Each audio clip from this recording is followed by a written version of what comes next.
3 times.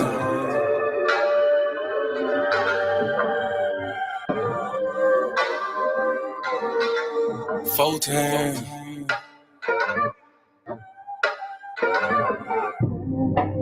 Doing gang things, living super clean. That done came up. Can't control us. 1 time for the men doing cane things. Dead Fred to the T, living super clean. 3 times for my foe that done came up. 4 times cause the man can't control us. 1 time for the men doing cane things. Dead Fred to the T, living super clean. 3 times for my foe that done came up. 4 times cause the man can't control us. Look at you done came up now. Get it how you live, mess the game up now. Ain't messing with yoga, but get the flame up. Hey, used to be Toby, but got your name back now. I see ya, paid under pressure. 25 lighters, got them all on the dresser. If it ain't for you, ain't for you then. If you a lame or a sucker, wanna dress you then. Grown up now, bump the childish ways. Got a wife and a bunch of kids to raise. Punch a clock side, hustle or a business you endure to ensure that all the bills is paid. Slow clap for your homeboy, could've turned out like your homeboy. Been on the same block, cooking up the same rock on the cell block lot with your homeboy.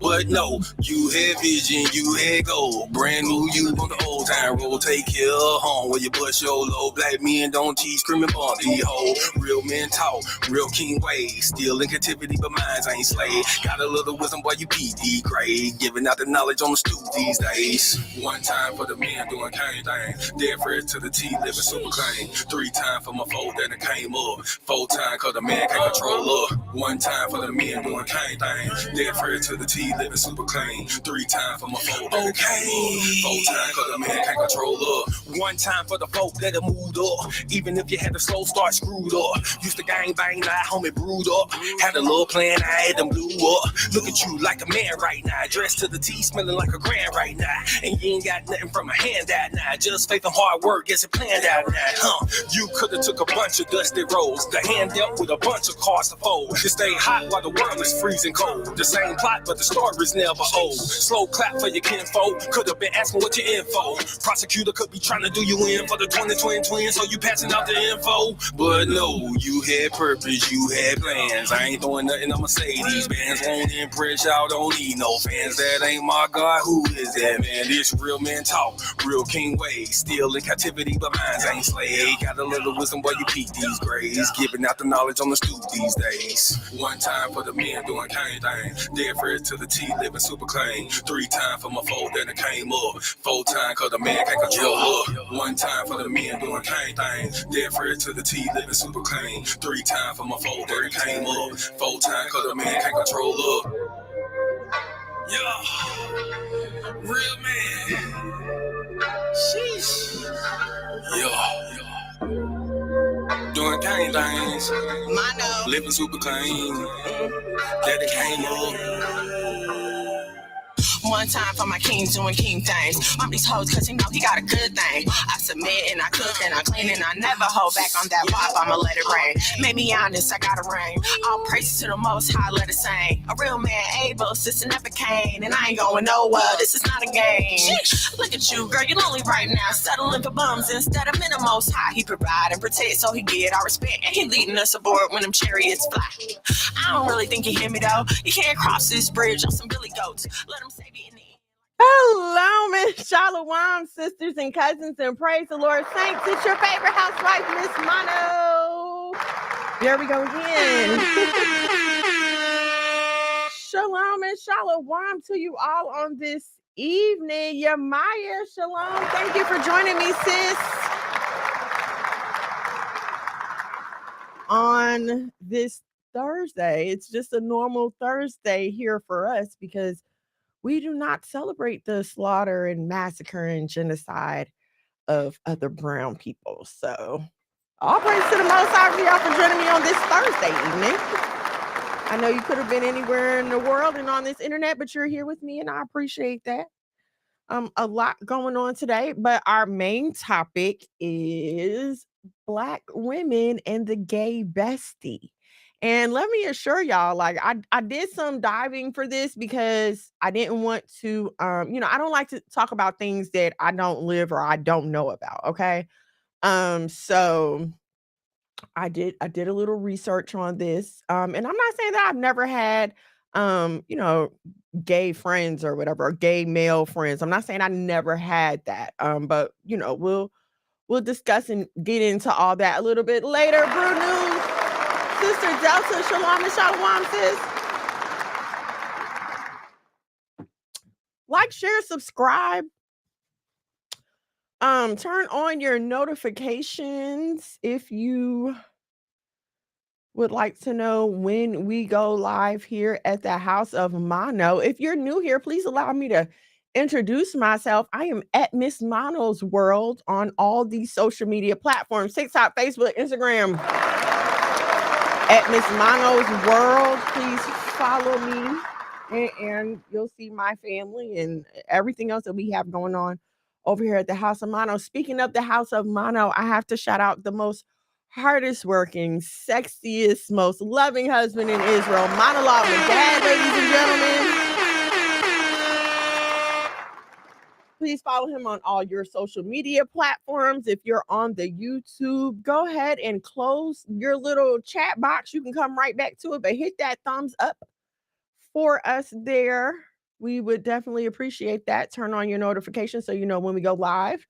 Also, shout out to my audience on Messiah TV. If you do not have the Messiah TV app, please go ahead and download it. It is on your Roku's, on your smart TVs.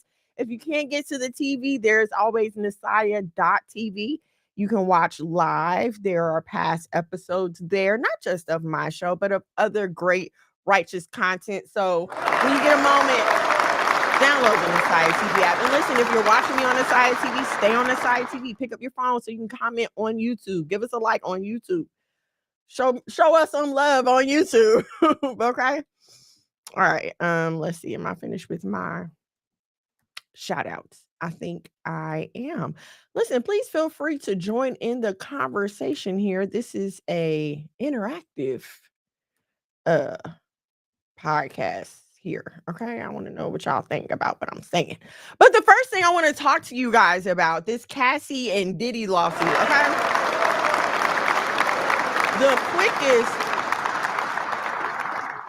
and I'm not just saying this, like a legal analyst said, this quickest lawsuit settlement in American history. Okay. 24 hours and that thing was done.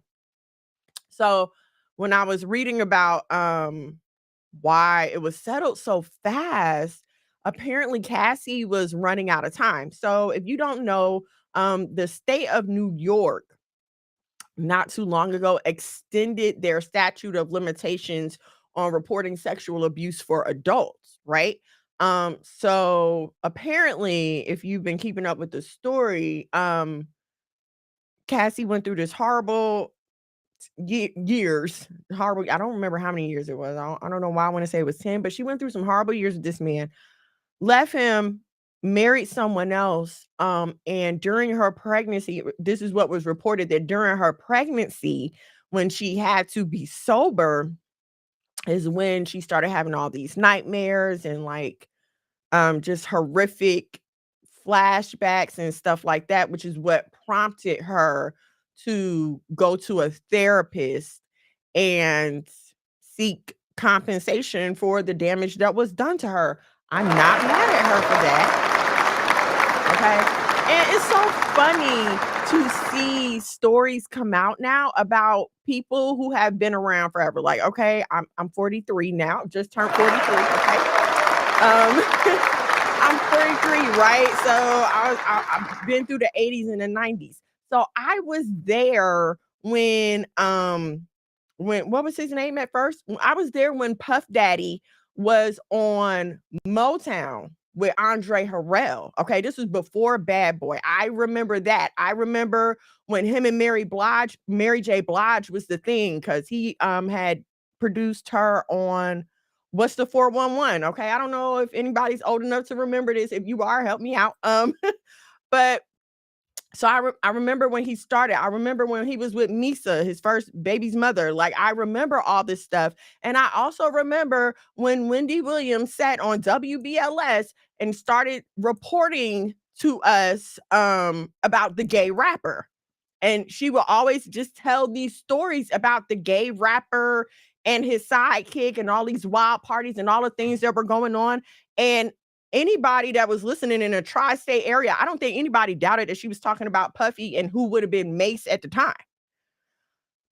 So this is not news to anyone. And I think anybody with common sense would agree, like if enough people are saying something about you for a long enough time, we would be fools to not give these people. And here's the thing, these are people that have real life run-ins with this man.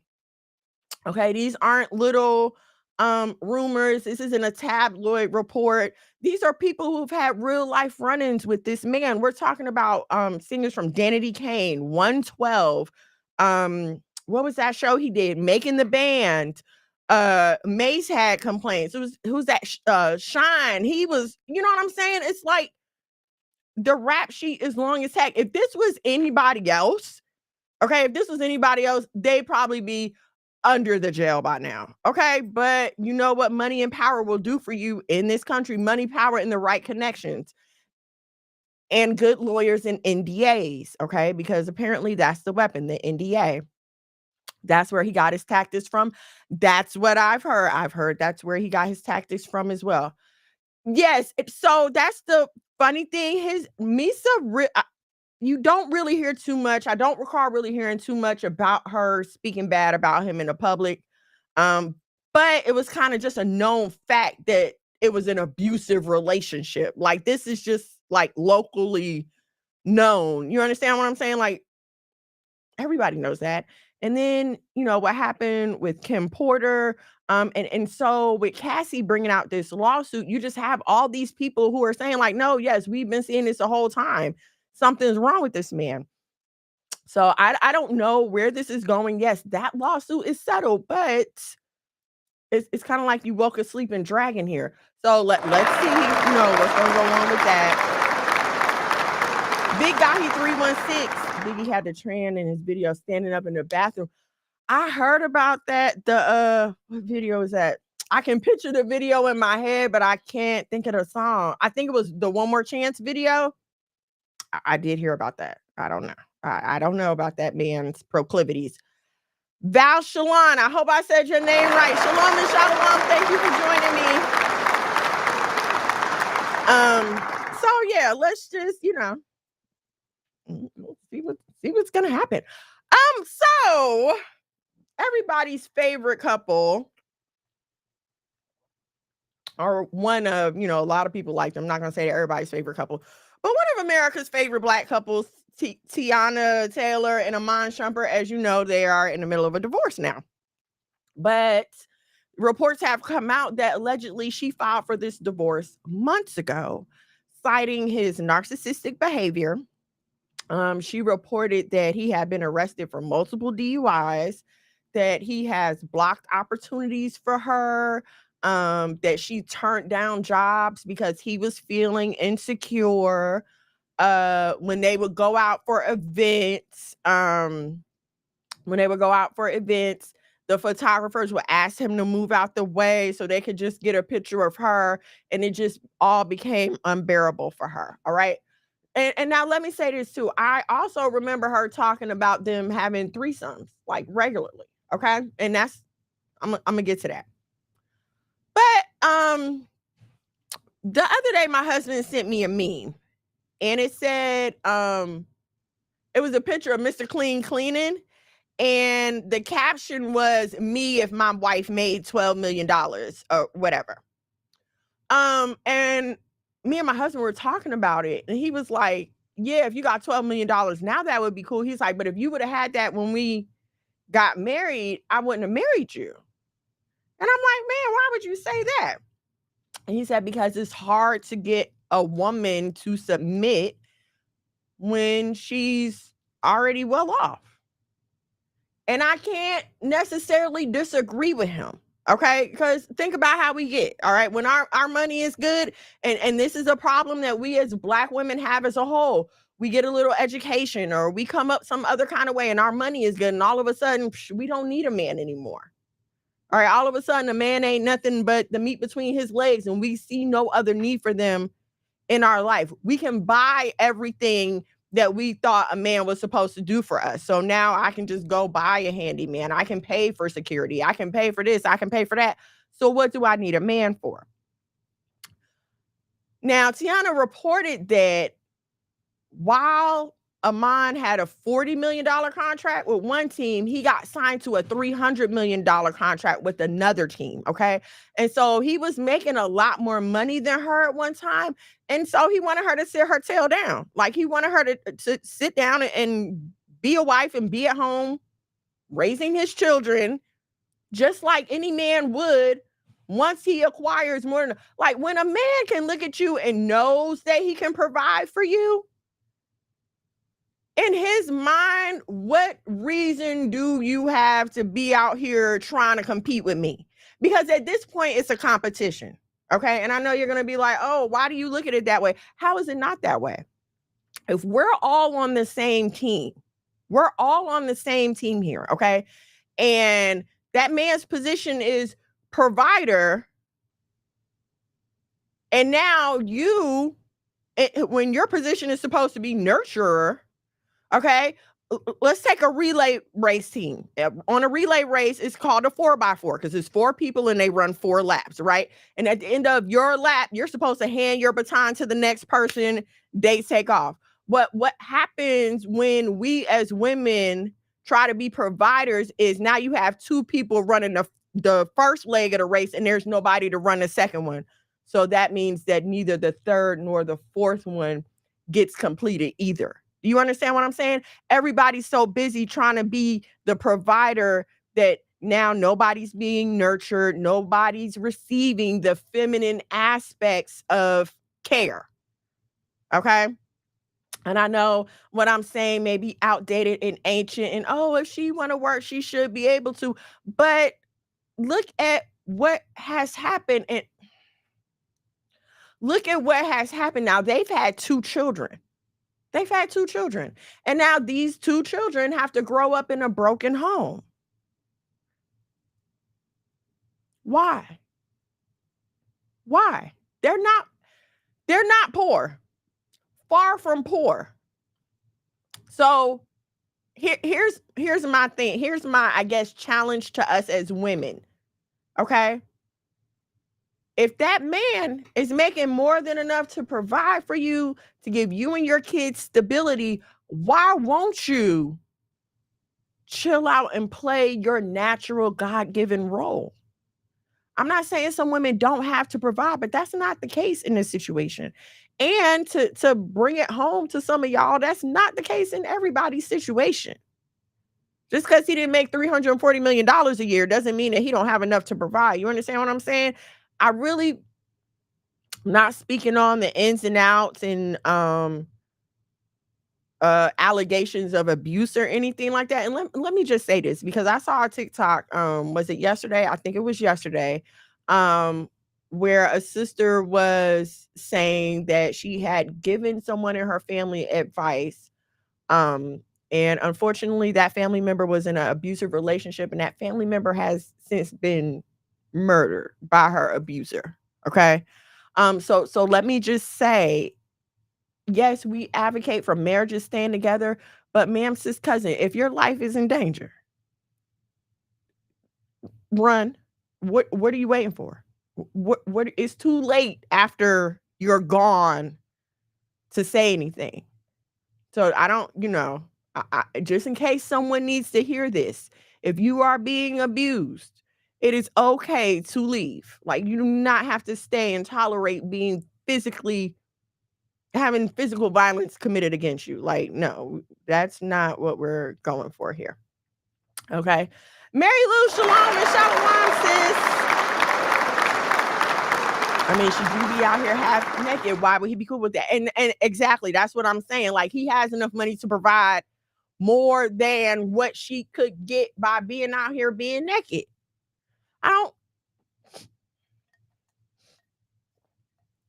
I think it's going to spill over into our main topic. So let's just go ahead and get into it. But first, like, share, subscribe, turn on your notifications so you know when we go live. If you like what I'm saying or you like what we got going on here at the House of Mono, please head over to the Cash App, $ the House of Mono. $1 or $2 will do. Thank you in advance if you've given in the past. And yeah, thank you. Thank you if you've given in the past, and thank you in advance if you're going to give this evening. Yes, that's right. So shout out, listen, I know that today was probably difficult for some of us, right? To know that our family was gathering, and some of y'all had to be in the same house with some of this going on, okay? So listen, shout out to you if you just had to endure on today and you had to smell food that you were obedient and you did not eat. Special shout out to you because I can't imagine smelling all that food and not being able to eat it. But yeah, shout out to you if you just held on, if you endured, whatever you did to keep yourself busy. It may seem like it's not a big deal, but I promise you that it is. Earlier this week, me and the boys did a lesson on why we do not celebrate Thanksgiving. And I was trying to find a video to break it down for them because they're 5 and 8. I was trying to find a video to break it down for them, and I couldn't, right? So I told them this story and I shared it with the homeschooling group. So I was like, well, they liked it. Let me share it with y'all. So I told them to imagine that we were sitting at our table eating breakfast, right? And some white people came and kicked our door in. And I had to say white people because that's who we're talking about here, right? So some white people came in and kicked our door in. We're just sitting there eating breakfast, right? And even after they kicked our door in, we maybe tried to share the food with them a little bit. And instead of them just taking a little bit of the food, they took all our food, took all our clothes, killed us, took our pets, took our house, and told everybody it was their house, right? They've lived in our house. They start having children. Eventually, they're going to tell their children that this was their house and that even though we were here first, we were evil. They had to kill us. We deserve to die. And so the house is rightfully theirs. And so their children will tell their children will tell their children, and pretty soon no one's going to know the truth of what happened. And then I asked them, would you want people celebrating this every year? And a 5 and an 8-year-old were able to tell me, no, that sounds horrible. And so, of course, their question is, well, why are people doing this? Like, why? Because people in my family still celebrate. My mom does. My older kids, they still do. So, the younger kids are like, well, why are they doing this? And so I have to explain to them how we've been lied to all this time. The lies that we were told in school, the lies that our parents were told, that they told us, and how we're dealing with this now. Um, so I get it. I get that it's hard. Especially when I had to remind myself. I spent like 33. No, wait, I just turned 43. We've been in a so I spent about 39, 40 years of my life following this tradition. Okay. Um, and so even when, I'm having those hard times, I have to remember, like, hold on, I was doing this for a very long time. But all praises to the Most High.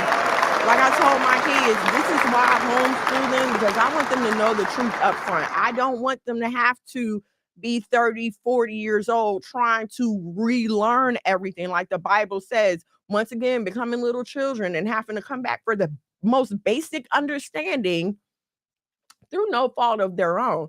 So in order to prevent all that, I just homeschool my children. I'm a homeschool mom. Can you hear me? Yes. Are we friends on Facebook? If we're not, let me know. If we're not, connect with me on Facebook and I'll connect you to the group. It's a really good group. It's a melanated group. So it's a good group. Um, so yeah, and look, I know you have family members that probably wanted to argue with you up and down. Okay, yeah, I'll add you to the group. And I know you probably had family members that argued you up and down. Shalom and Shalom. What's up to everybody on the IG? I'm not ignoring y'all. You probably have family members that argued you up and down. And, I'm going to just say, like, make your point and move on.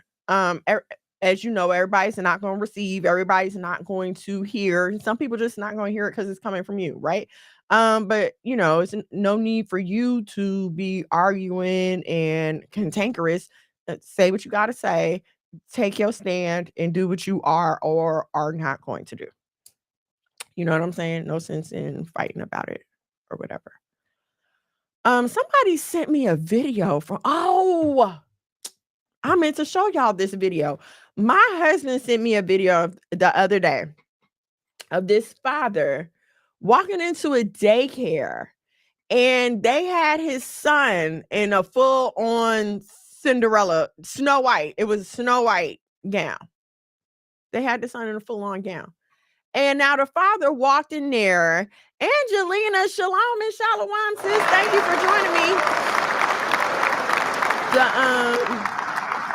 The father walks in the daycare. Hold on, y'all. The father walks in the daycare, and very calmly, to my surprise, very calmly tells them people, don't dress my son in a dress again. Do not put my son in a dress again. Very calmly. And the daycare people was like, yes, we sorry, it won't happen again. And another reason why I homeschool, because why would you think that that's okay in the first place? Okay. And that's the problem. The problem is that people think that it's okay in the first place. There was a time when you would not dare think to put a boy on a dress. Like, why would you do something like that? There was a time when this was like common knowledge. And now it's like we're at the total opposite end where you just don't even think twice about it. It's just, oh, okay, whatever. And here's what I don't like. Okay. These were non-Black daycare workers putting a dress on a Black boy. Shaka boom, shalom and shalom, sis. Okay. I'm going to say it again. Non-Black daycare workers putting a dress on a Black boy. Oh, it doesn't mean anything. Are you crazy? It means everything. All right. As a matter of fact, we're going to get into that. Let's go ahead and get into our main topic. Oh, it is sad. And you know what I said? Look, that dad was very calm. That dad was very calm, because I cannot assure you that me and that teacher wouldn't have been having a 1-2 knockout. Okay, we'd have danced a couple of rounds in that classroom, because what is your problem? Like, yeah, exactly. Me and a teacher, it would have been a drag. Now they'd have had me in jail. I'd have been in jail. They'd have been calling my husband, Mr. Phillips, we need you to come and get your wife. Because how is this okay? Okay, but let's get into my topic, and then I think we'll talk about that as well. So my husband and I were watching, what was we watching? Married to Medicine. I know how y'all hate reality show. My husband and I were watching Married to Medicine, right? And another one of the stars, if you want to call it, showed their assistant on the screen. Okay. And just like every other assistant, I'm going to say just almost like every other assistant of every other Black reality star, Black reality housewife, it's a gay man, a gay Black man, right? Yeah, I'm trying to think. Maybe one, Deshawn Snow, from years and years ago, but she was only on for one season. I think she didn't have a gay Black man as her assistant. But if you go and look, Drew Sidora, Candy Burris, even Giselle Bryant last week on this Sunday, she had a gay Black man hanging out with her. Her hairstylist, a gay Black man. And so it just goes on, or even beyond reality TV. I don't know if y'all know Carisha, Young Miami. She has a show called Carisha Please. She's like all over the place. But her and this grown man, Saucy Santana, 300-pound man walking around with 6-inch nails and stilettos on, okay? So this is very prevalent in our culture, right? And so I'm sitting, I'm like, why? Like, why do all of these Black women feel the need to surround themselves with gay men? Because you're not going to tell me that there aren't any capable female assistants. You're not even going to tell me that there aren't any capable straight Black male assistants. Okay? So what is the attraction here? My husband suggested that they like it because they feel like they can talk to a man. They can get a man's opinion without having to put up with everything that comes with dealing with a man. Excuse me. And now, as any woman will tell you who's married to a real man, there's nothing that a gay man is going to tell you about a real man. They don't think the same. Their thought process is not the same. So there's nothing that they're going to tell you that's going to be real, that's going to be beneficial, that's going to help you in life, okay? And so when I did a little deep dive, I came across a video, and it was a gay Black man, and he was talking about his friendships with straight Black women.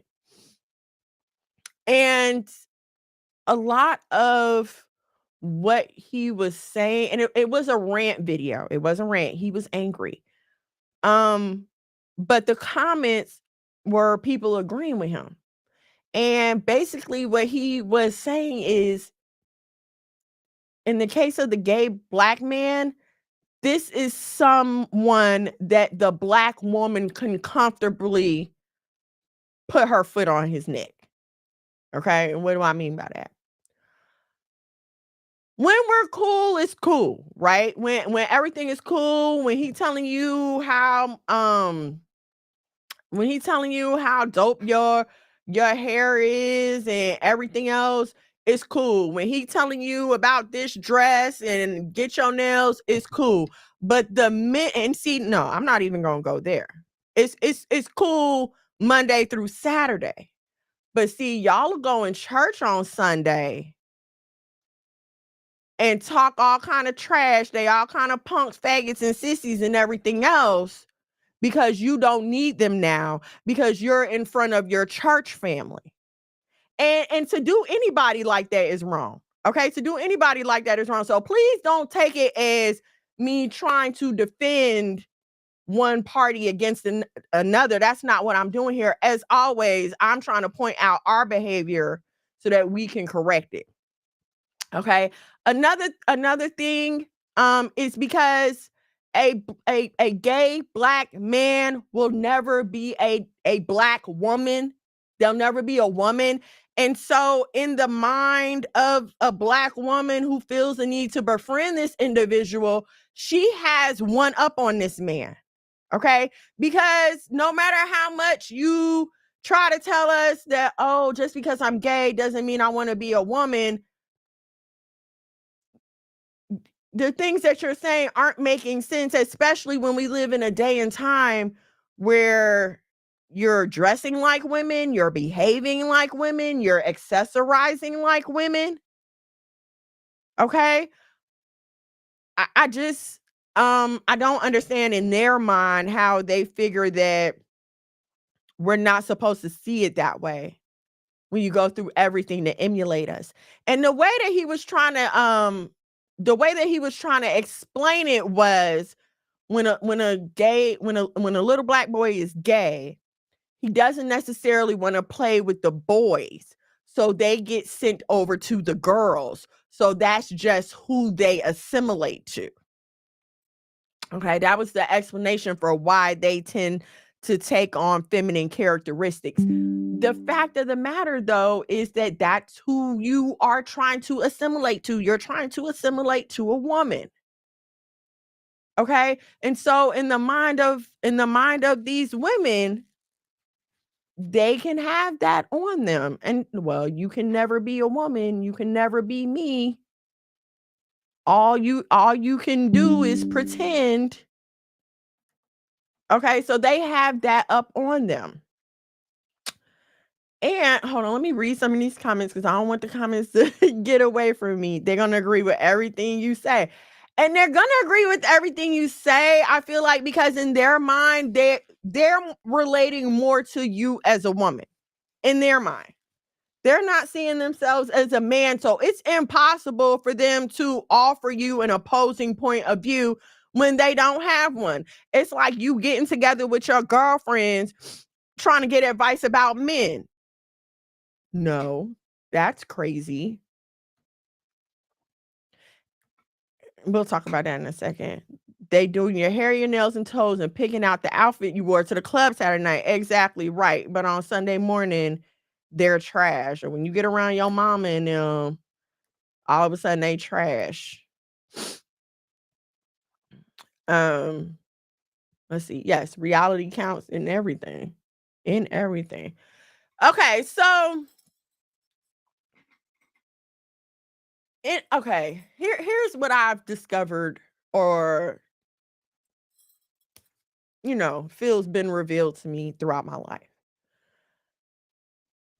Humans, people always will have a hierarchy.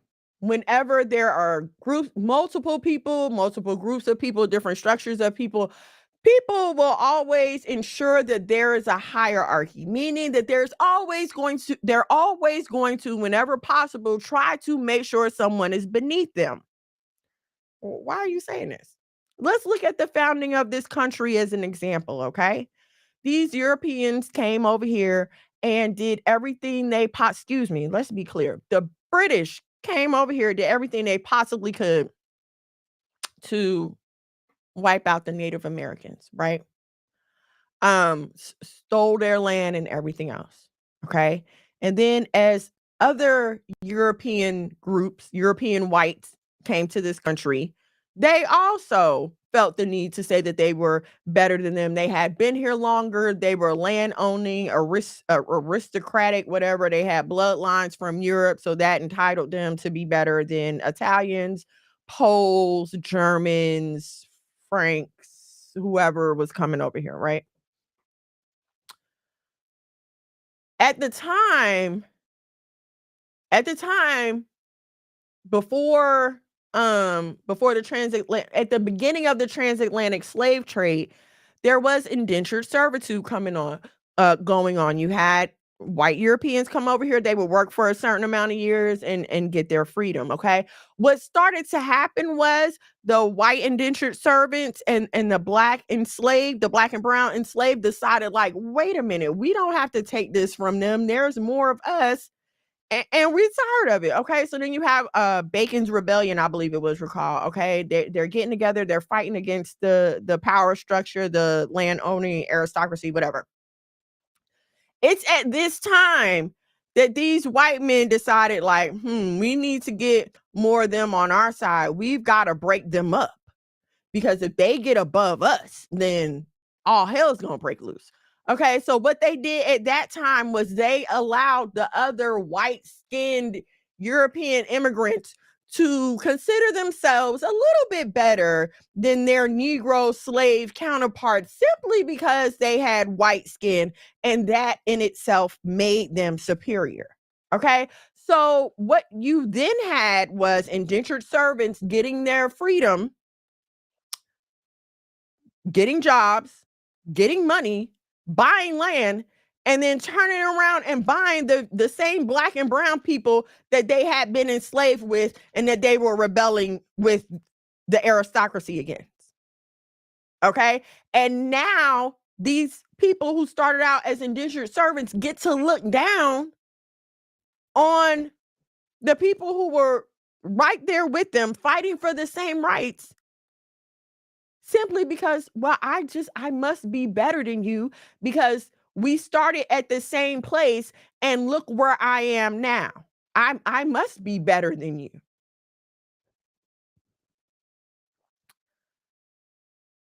Nobody wants to work for all that they claim that they want or that they have. Okay. Again, let's look at just the extension of capitalism in this country.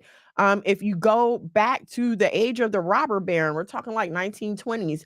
You find the forming of labor unions, and you had all the union busting. You had people killing. And these were white people killing white people. Let's be clear.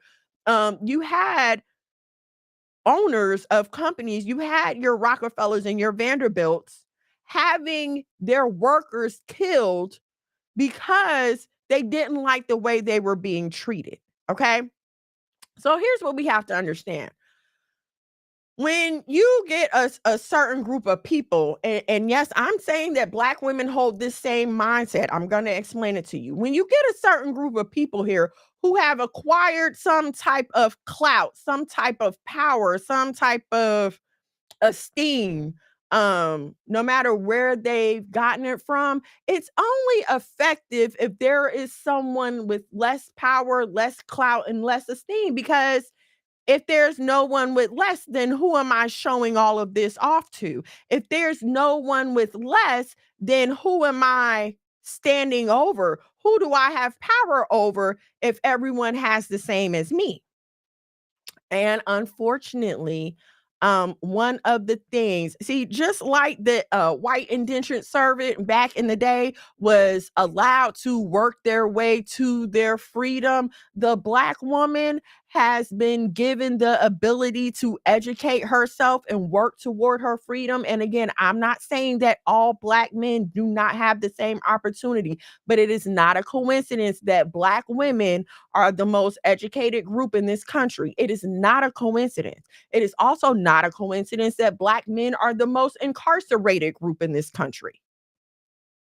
We cannot keep looking at things that don't make any sense and refuse to figure out how this happened that way.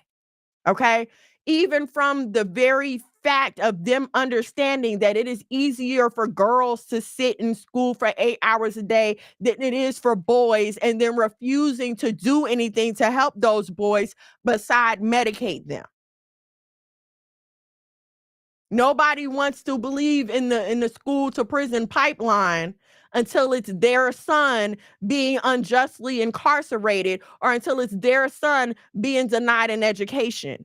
Okay, but I'm here to tell you, and especially us as Black women, as the mothers of these Black sons, that it is our job to protect them. It's our job to have our eyes open to see what's going on. Again, because our man, if he's doing what he's supposed to do, and hopefully he is, our man is busy providing for the family. Okay. He's out there fighting the world, trying to make sure that the family is provided for. So, as the mom, it's your job to spot this and say, hold on, no, y'all not gonna do my child like that. Okay, but I'm getting off. I'm getting off. Let me come back. Like, share, subscribe, turn on your notifications. Okay, so let's get back to the gay bestie. Um, and I will say that a lot of these women do not have strong Black men in their life. They don't have a husband. They do not have a husband. None of them. And you think that's a coincidence? No, it's not a coincidence. And I'm gonna tell you what the thing is, right? The thing is, if I talk to,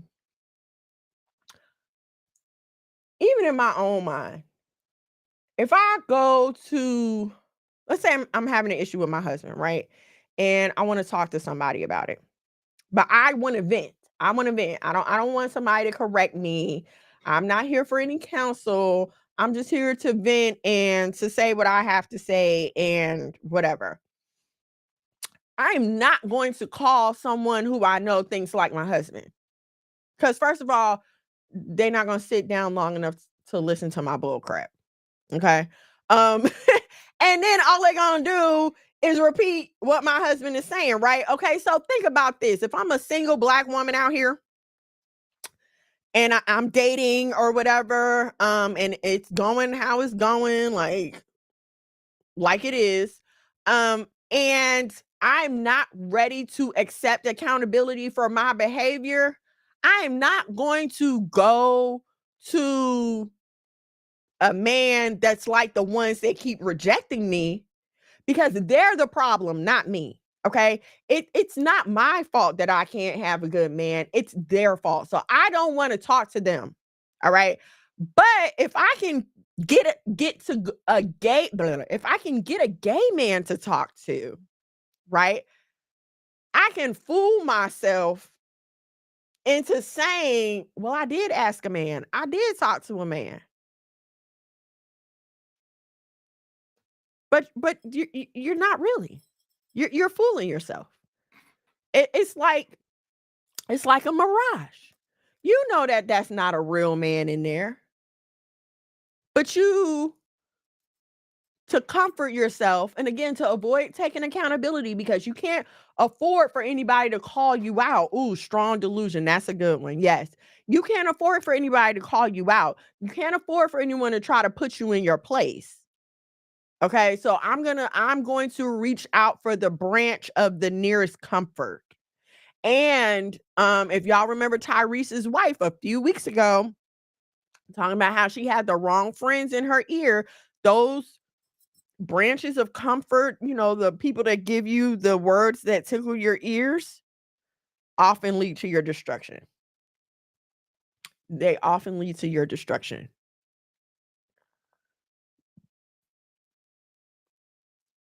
The Black woman, as much as we don't like to admit it, socially, we're the low man on the totem pole. Okay. Um, and I know it's like, well, everybody say that and that's hate and da da da. No, I'm not hating on us. I need us to understand the truth. Okay. Um, we're the low man on the totem pole socially, but we keep associating with those things that make our situation the way it is. Okay. I personally feel like Black women having Black male gay best friends is self-destructive. Okay. If I am a Black woman, and I was gonna say my desire, but the fact of the matter is desire doesn't matter. Okay. And that's another thing we need to um get through our thick skulls, if I must say. Your feelings only count for like this much.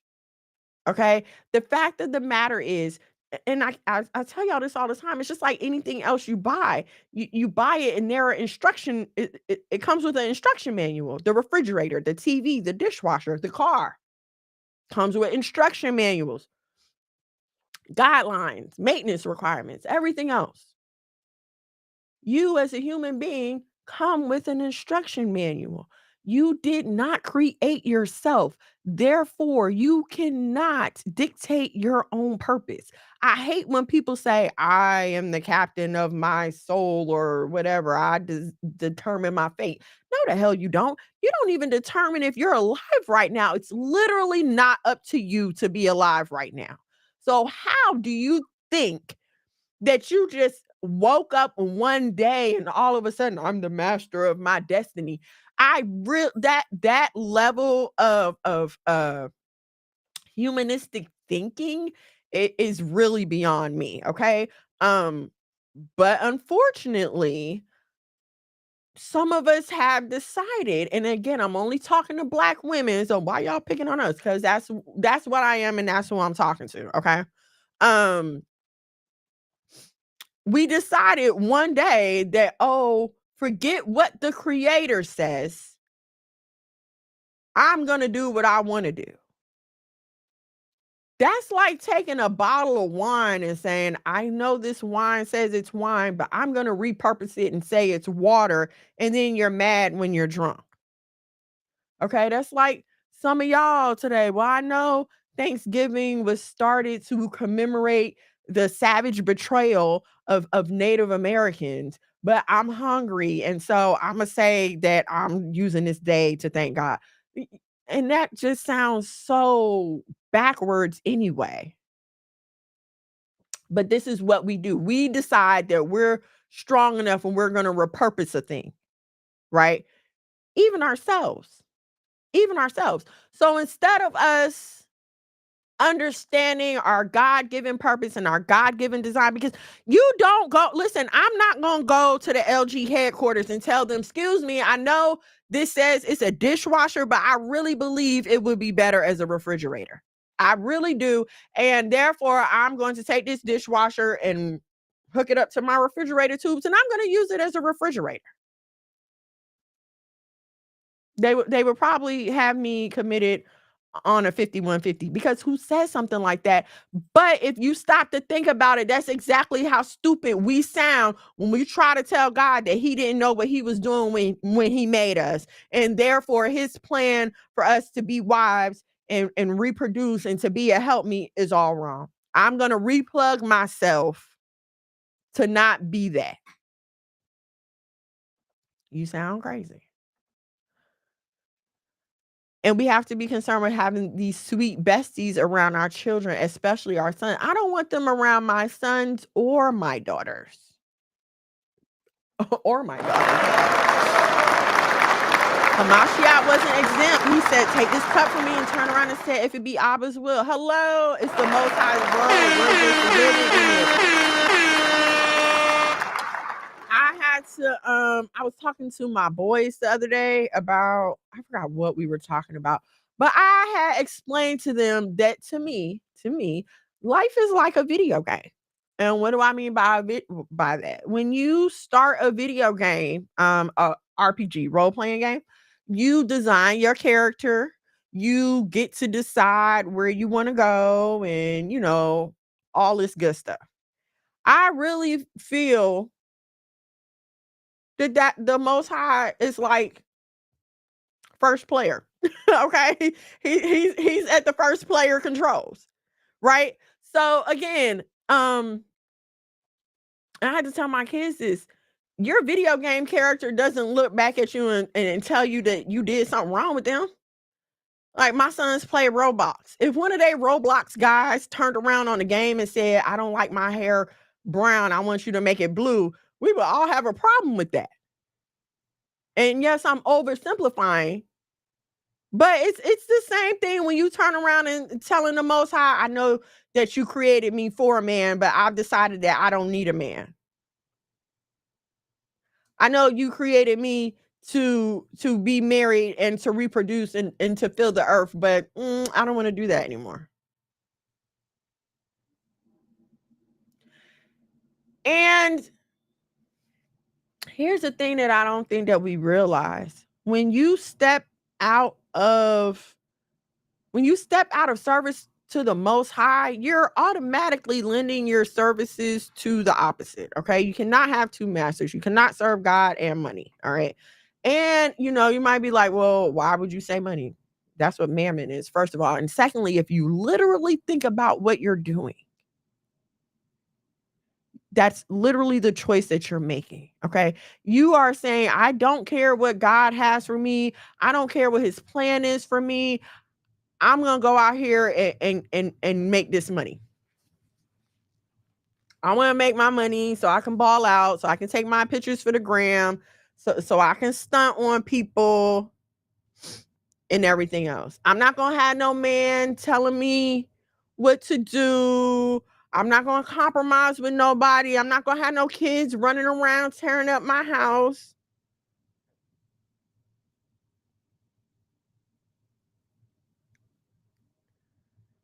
There was a time when we were concerned about leaving a legacy. When we were concerned about our children knowing us, what we did, who we were, and where we came from. But if we're not having those children, if we're not keeping these families together, if the only relationship, and see, here's the other thing, and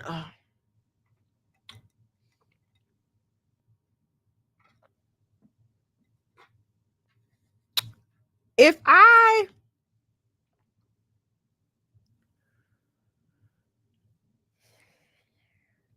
If I'm in sin and I have no intention of leaving my sin, okay, I have no intention of leaving my sin. I'm gonna say that. If I'm in sin and I have no intention of leaving my sin, what better way to comfort myself than to surround myself with people who are more in sin than I? I know what y'all have been misled to think. All sin is the same. All sin weighs the same. It does not. It does not. Some things you can sacrifice for. Some things you make alms for. Other things you're getting stoned to death for. So no, let's establish that everything is not. Okay? And even on a like local human level, just think about your own thought process. Right? Not even that. Let's look at our freaking judicial system. Okay? Barring race. Okay, let's take race out the equation. All right. A thief is not getting the same sentence as a murderer, right? It's just not going to happen. So let's stop acting like there aren't different degrees. And also, let's stop acting like we don't try to hide our lower degrees of sin under, some higher degree mess. You use it to make yourself feel better. Like, yeah, I might be out here fornicating, but at least I'm not gay.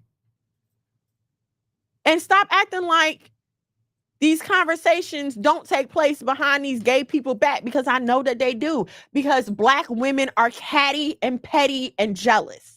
And this is another reason why we can't have other Black women friends. That's why it's easier to be friends with a gay man. Because again, one thing he'll never have on you is that he'll never be a woman. All right, no matter how much y'all sit up here and kiki and kaka, he's never going to put on them heels and look like you. He's never going to put on that dress and look like you. He's never going to put on that makeup and look like you. So in your mind, well, at least I'm not that. And some of us who even don't have gay best friends, we're guilty of it. Well, I might have that problem, but at least I'm not that. I've been guilty of it. I do it now. Like, I might have a problem with sugar addiction, but at least I'm not, you know what I'm saying, on my 600-pound life. But does that take away from the fact that I need to slow down on the sugar that I eat? Absolutely not. But it makes me feel not as bad about it when I can hear a doctor now telling somebody, you could have lost 150 pounds this month. You don't understand what I'm saying? It's the comfort. And it's like your little fire hiding inside a bigger fire. You know what I'm saying? Everybody's paying attention to the bigger fire. Nobody's paying attention to the little fire going on down here.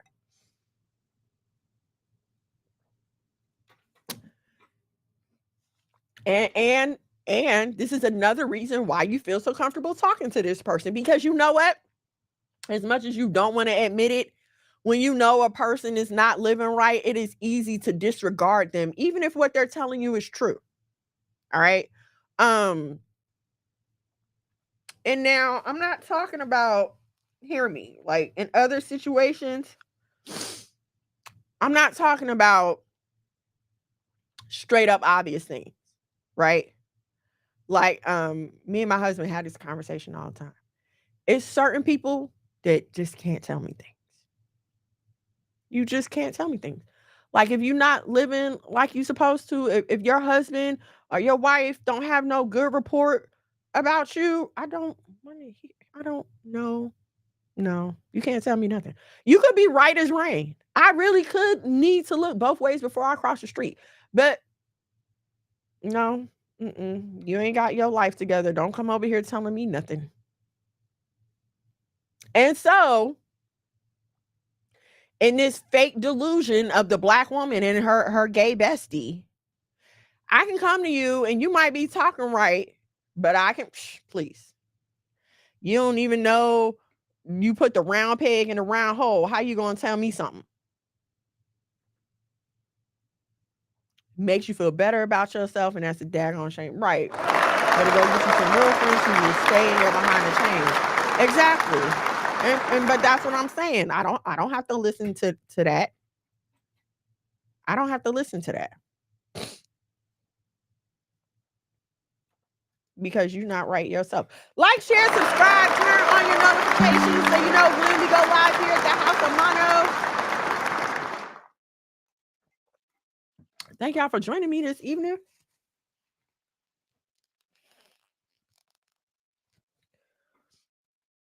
And so,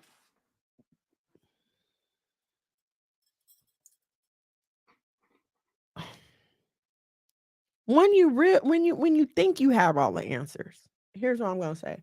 Black women, we think we have all the answers because I'm gonna go back and say from at least the time of the welfare system,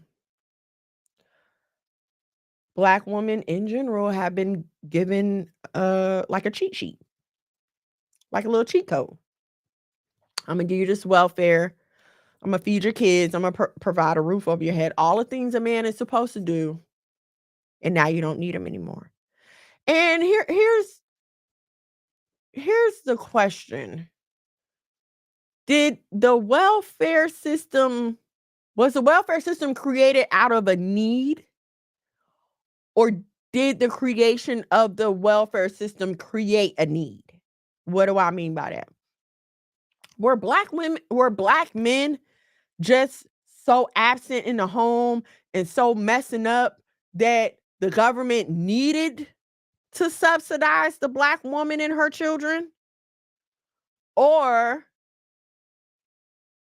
was welfare created, subsidize the Black woman and children, and then therefore cause the Black woman to separate herself from the Black man?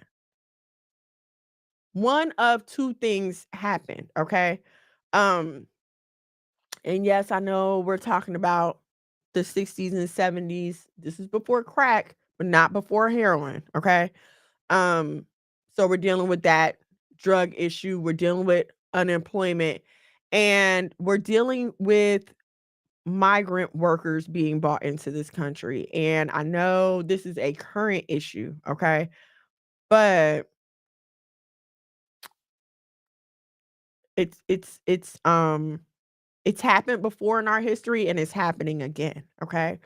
Whenever this system looks to disenfranchise Black people, they will always bring in other minorities because the Black man is always going to be the least desired. You can't even say that about our Latin. I want to be politically correct here, okay? Our Latin brothers and sisters, at least they have a reputation for working hard. So when they back then were bringing them in, this is where all the jobs were going now, because these are illegal citizens and I don't have to pay them like I pay this Black person who has the rights of a citizen. I can pay this illegal immigrant scraps. So now instead of gainfully employing this Black man and allowing him a chance to, build himself up, provide for his family, nah, I'm gonna get this illegal alien $5 a day and leave a Black person to figure it out. Hold on. Right. Give you a voucher to keep the kids in daycare so you can go to school. Right. And won't need a man. Exactly. That's exactly what they do. Do you remember the movie called Uptight with Ruby Dee? I don't remember that movie. Uptight sounds familiar, but I have not seen it. But if you're telling me I need to watch it, then I will. So this is what's been done, right? And this is another thing that kind of breaks my heart about us not knowing our history. And here we see it being repeated, right? Because is this country not in the middle of economic decline? Are we not facing the highest unemployment rate and the dollar is falling and all this other stuff? So why are we busing migrants to this country? As a studier of history, that is one of the tactics of war, flooding a land with foreign citizens. This is not when you go back to the time I'm speaking of them busing in migrants, this is when you have Black people moving to the North and having factory jobs, right? So they're working in these factories in Ford and Chevy or whatever. They're making this decent money. They're building cities, okay? This is when Detroit was thriving. Chicago, you had the Midwest. You understand what I'm saying? Like Black people were finally doing something for themselves. So, we gotta bring in somebody to knock them off their feet.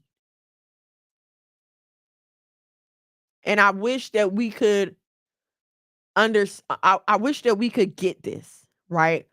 And I wish that we would understand as Black women that as long as we're looking to put our foots on somebody's neck, we're always going to find ourselves at the bottom. It is not our place. Excuse me, hold on a second. It has a scene in there about welfare and a Black man and a Black woman. I'll post a quick. Okay, okay. That reminds what was that movie, or am I thinking of Diane Carroll? Maybe we're talking about this. No, I think we're talking about a different movie. But there's a movie with Diane Carroll, and it kind of told the same story. Um her like the man was providing, she had started dating this man and he was providing her stuff. He had about like a blender or something like that. And the welfare worker was coming over, so she had to hide the gifts the man brought her and stuff. Crazy. Sound like insurgents. Yes. So I yes, that's what an insurgent is actually. Excuse me. So, um, yeah, that's exactly what it is. And I want us I want us to understand that aiding in the destruction of Black men only aids into our own destruction. And what do you mean by that? What I'm saying is we w- we can't survive out here without Black men. Do y'all not understand that? And those of us who have come into the knowledge and understand that our race is determined by our fathers should be even more alarmed at the rate at which Black fathers are disappearing. And I'm not talking about Black men, because there are plenty of Black male bodies walking around. I'm talking about Black fathers, and I don't mean baby daddies. I'm not talking about sperm donors. I'm talking about men who will be husbands, who will be fathers, who will be present, who will set an example, and who will lead the way. Okay. Even when it comes down to customs, morals, laws, regulations, it is the job of the man to pass that down. I'm not just teaching my sons what I think is correct. No, my husband and I have agreed this is the way we want to raise and rear our children. So, okay, wife, this is what you teach them. One thing that I have had to come to the conclusion of is that we as women are just emotionally led creatures. Listen, sometimes it's not even our fault. Like because I feel like because we've been forced into this cogwheel of capitalism and we haven't been given the liberty to follow our bodies, excuse me, respond to our bodies and respond to our cycle as we need to, um, we forget that it is a factor in our lives. We have been taught by feminism to downplay those needs, right? And I mean, there's a medicine for everything. If you feel like your hormones are getting out of hand, then you go get a shot for this. You go get hormone replacement. You get on this pill. You get on that pill. You do this and you do that. There's always a man-made answer for what the Most High intended to happen in our bodies anyway. And I'm not saying, hear what I'm saying. I am aware of the fact that the food that we eat contributes to a lot of our health issues, but we cannot deny the fact that menopause is just like menstruation, the whole situation. Menstruation and menopause are just normal parts of life, okay? It was not until I was able to stay at home that I realized how much of this stuff is just shut down with medicine and we're told to just push it to the side. Okay. And here's what here's another thing, and I must say this. Here's what I don't understand about the whole God is a woman and the black woman is God argument. If God was a woman, why do we have periods? I mean, no, seriously. Let's just come on. That makes absolute like it makes no the suffering that women go through makes no absolute sense. And so, see, here's another thing, another reason why I think black women will hold on to the gay bestie, because to them you are a godlike figure. You're everything that they could never be. Okay? Um y- you're a female, you have a vagina. You can give birth. You know what I'm saying? You're everything that a gay man will never be. So in your eyes, they are always looking up to you, and now you can be a godlike figure to them. You understand what I'm saying? Ain't that crazy? Most High ain't never could not have ever been. Could not have ever been because first of all, I have a hard time thinking that God is a woman and he allowed Eve to fumble the bag like that. Like, come on. Okay. So many reasons why that's not true. But what I'm saying is, I feel like it's that we're looking for that kind of admiration and validation. And I talked about this last week. We want to matter everywhere else but in our home. You want the world to care about you. You care about your likes, follow, subscribe. And I'm not, listen, I'm here for the likes too and all that other stuff. I get that. Okay. But oh my gosh, what was I saying? I forgot what I was saying. But like, share, subscribe. Lost my train of thought. Sorry, y'all.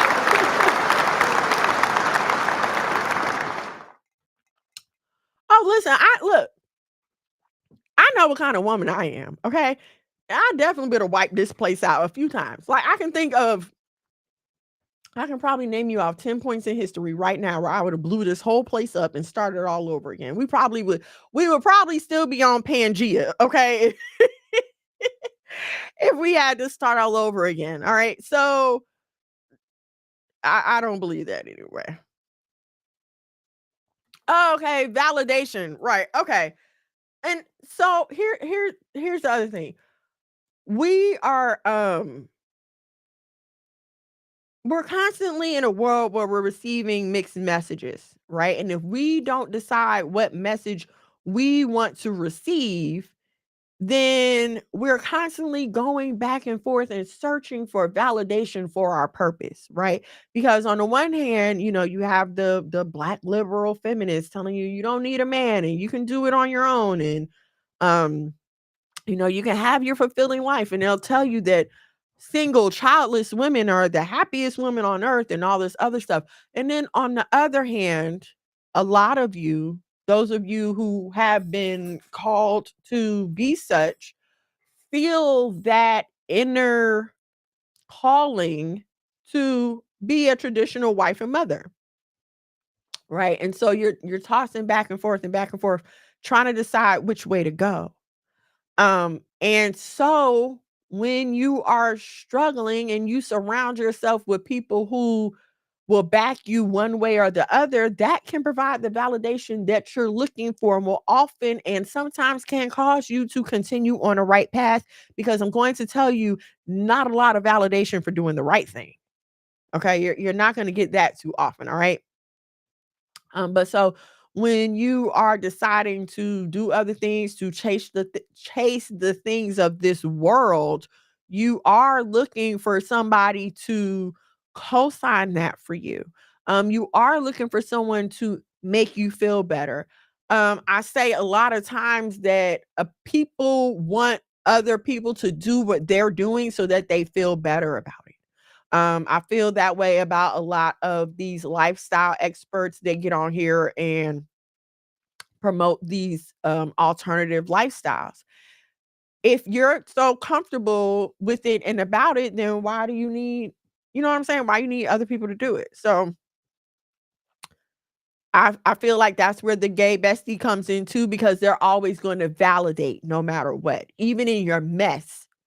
They're gonna validate, right? They're never gonna look at you and tell you, "Oh, honey, you're the problem and you need to get help, and I don't wanna deal with you anymore until you get your ish together."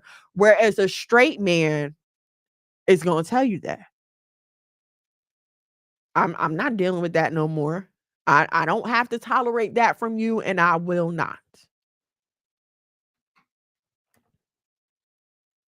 Single childless women are miserable. That's why they stuck up their sugar daddy. But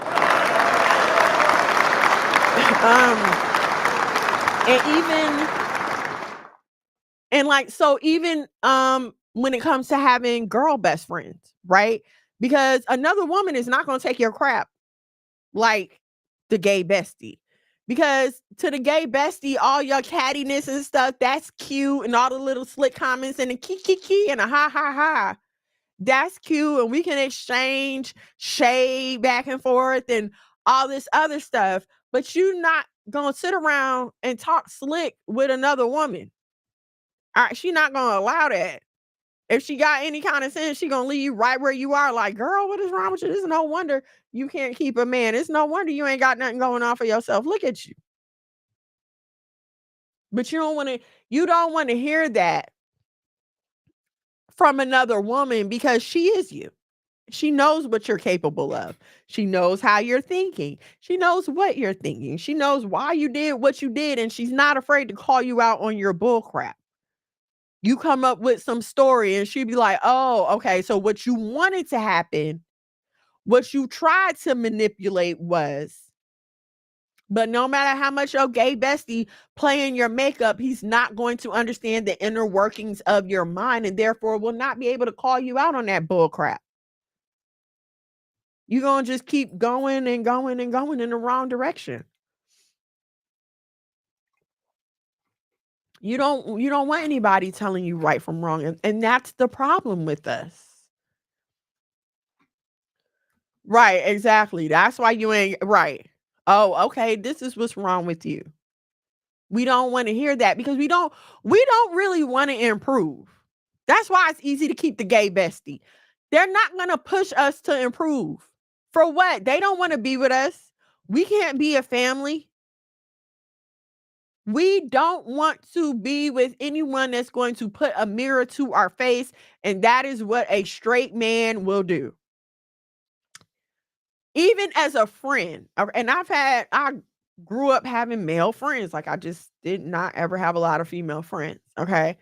And so even in being friends with dudes, it's just certain stuff they just not gonna deal with. Like, you're not about to sit there and kick a bunch of BS to your male friend because he's gonna be like, "Girl, if you don't shut the hell," he not gonna say it like that if he's straight. You understand? In his straight male way, he gonna tell you, "Shut up with that nonsense." That don't even, you know what I'm saying? But we don't want anyone to call us out on our crap. We don't want anyone to hold us accountable. We can't deal with the fact that we might possibly be wrong. And it's because for decades and centuries, no matter what we said, it had to be right because there was no one else for you to turn to. Okay. Think about the whole big mama uh mammy trope that is prevalent about black women. Okay. Um, If y'all aren't watching, there's a show called Lawman, Bass Reeves. It comes on Paramount Plus. It's about a black man who was a slave and became a deputy in the West, right? But even on this show, the man is gone most of the time, and the woman is left home to raise the kids and care for the house and everything else. Okay. So what you have eventually is generations of black women who have grown up thinking that they're in charge, what they say is right, what they want to do is right, and anyone who has a problem with it, they're the issue, not her, because she's in charge. So whatever she says goes. Okay. But the problem is now we have sons who grow up and they're men. My 5 and 8 year old, they call me out on my crap even at 5 and 8 years old. And you're like, what? A 5 and 8 year old call you out on your crap? Respectfully, respectfully. But they're men. And I, as their mother, don't want them ever thinking that they have to take misbehavior from any woman. Okay, you know, you're their mom. How can you misbehave? Just because I'm their mom doesn't mean I'm perfect. Just because I'm their mom doesn't mean that I don't lose my patience. It doesn't mean that I don't make mistakes. Okay.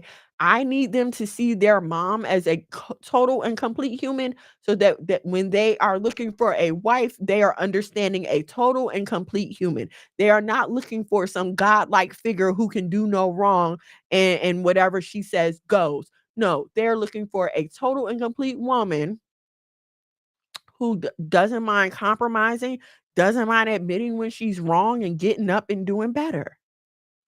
I want to be what I want my sons to look for in a wife.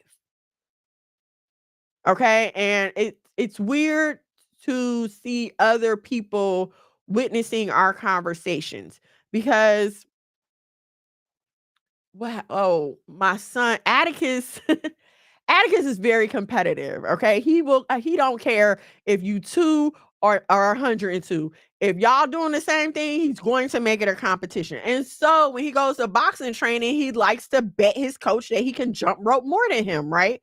So this one particular day, I was telling him, Atticus, don't do that. Atticus, don't do that. He gonna out jump you. Don't do it. Don't do it. But Atticus, being his father's son, didn't listen to me. He went ahead and took the bet anyway. And what happened? He lost.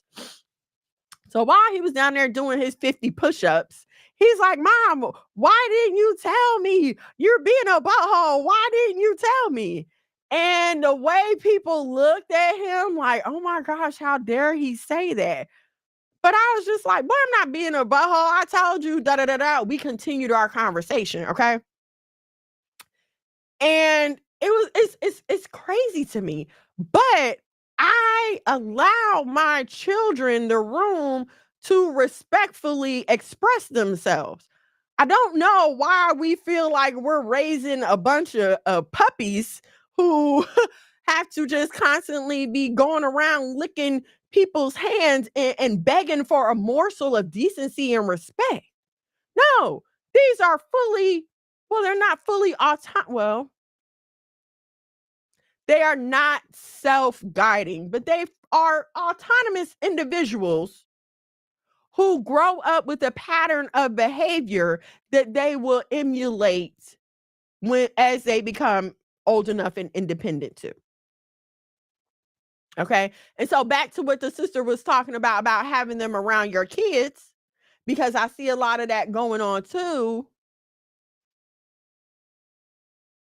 When there's no hetero male figure around, when all the boy hears is how black men are this and black men are dogs and black men don't take care of their families. And here's the thing, you may feel like, well, I don't say that verbally. No, but your constant rejection of male authority says that louder than any words that you could ever say. Your constant embracing of effeminate men says that you hate strong Black men more than your words can ever say. And so, in your son's mind, does he want to grow up to be a strong Black man that apparently his mom and all her friends hate? Absolutely not. Why would he want to? When it's easy to get on the internet and find any number of people constantly berating and bashing Black men. And this is another reason why I homeschool my boys. Black boys, well, Black kids in general, Black girls and Black boys, we are what's the word I'm looking for? We are aged up.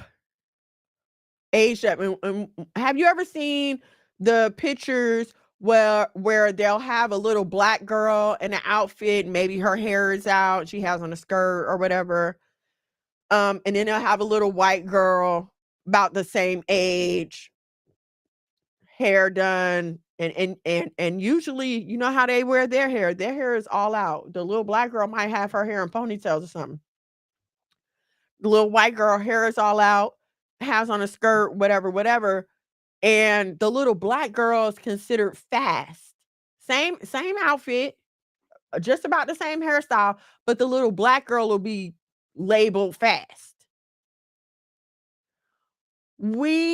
Not we, this system that we're in over what's the word I'm looking for? Like it forces our children to it puts our children in positions that they have no business being in because they are still children, but people who hate us refuse to see them that way. Because your child can never be equal to my child. You can't have the same. And you know what? As a matter of fact, now that I think about it, excuse me, we're talking about a group of people who historically have never cared for their own children. I mean, if you even go back to medieval times where they were signing their kids up for child labor and had them cleaning out chimneys and going into mines and coal factories, and then they were selling their children off, were they not? And then once they,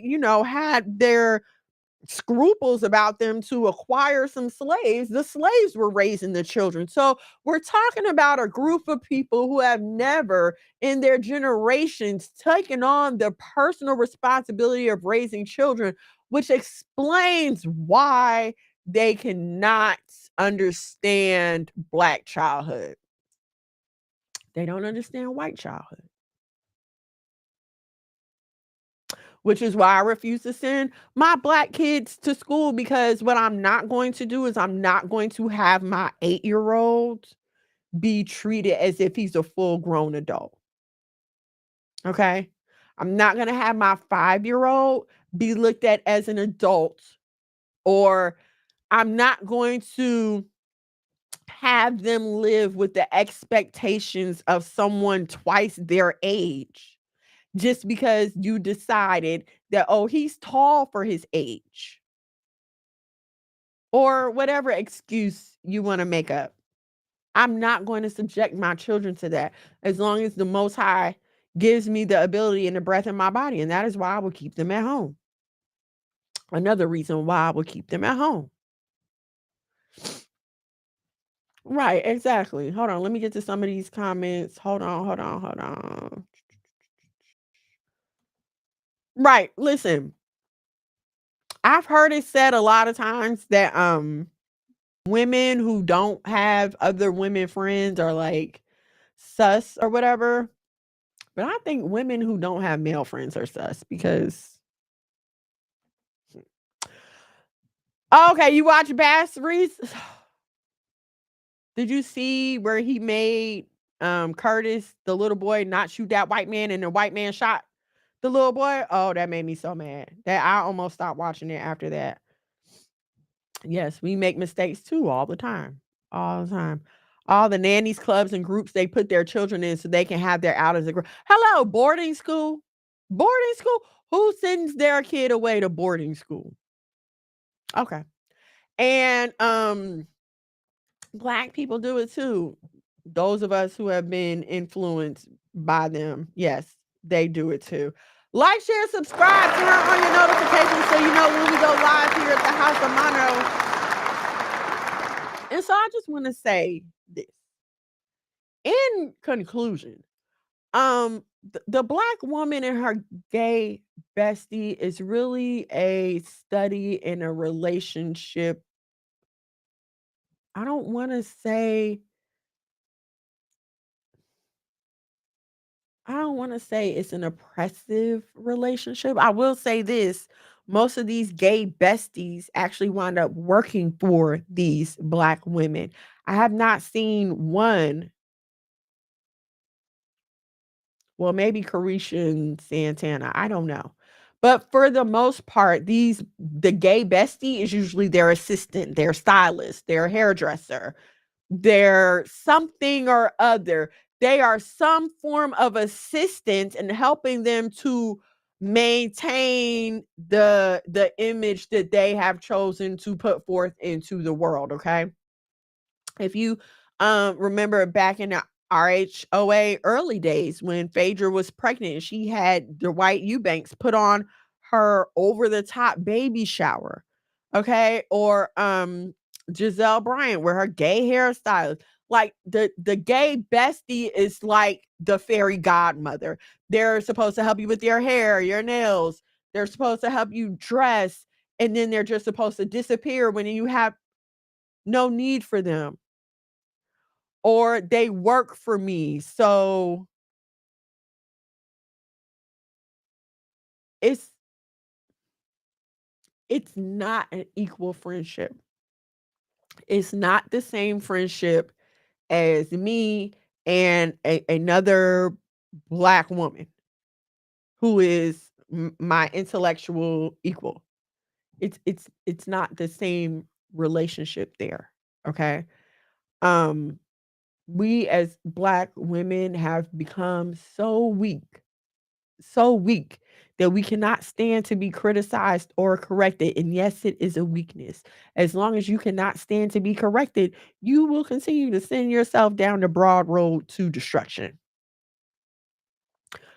We have become so puffed up, and what I mean puffed up, like empty, uh, by the trappings of capitalism that we have been allowed access to. We become so puffed up that we forget about the things that provide us with the intestinal fortitude to make it through life. We forgot about the family structure that, even though yes, we went through slavery and our families were destroyed, okay? But there was a little period in there, right after slavery and right before Jim Crow laws became what they were. This period is called Reconstruction, and nobody really likes to talk about this. And also, let me say this, I'm not ignorant to the fact that life was different for different classes of black people. I think this is something that we often forget when we are studying black American history, okay?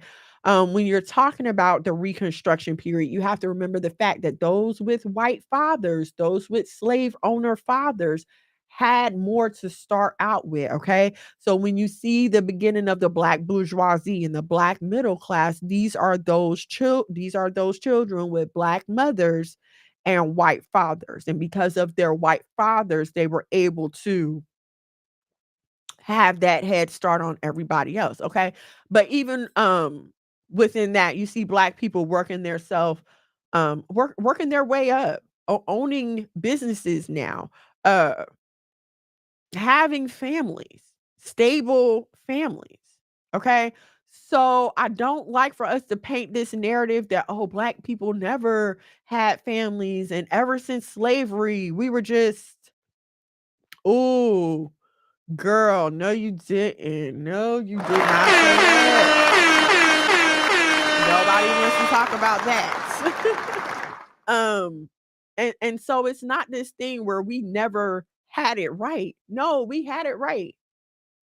We had Black families, strong Black men as leaders. And I'm not going to let people paint this in there. And this is why I don't, these conversations frustrate me because um if you mention a Black marriage and a Black family, the first thing anybody wants to throw up is, oh, I bet he was doing her wrong, or, Black men aren't good husbands and all of this and all of that. When the fact of the matter is that that's not true at all. I venture to say that I know more Black husbands and fathers who are present in their families' lives than I know men who aren't. You understand what I'm saying? And so, unfortunately, and this is something that this is a big con about con, like negative, about social media. Just like it can allow us to come together with good ideas, it can allow us to come together with bad ideas. Okay. Every culture has an oral history. If you just go as a student of history, you just know this, right? Before there was writing in the printing press, people passed their history on orally. Okay. Um, and so have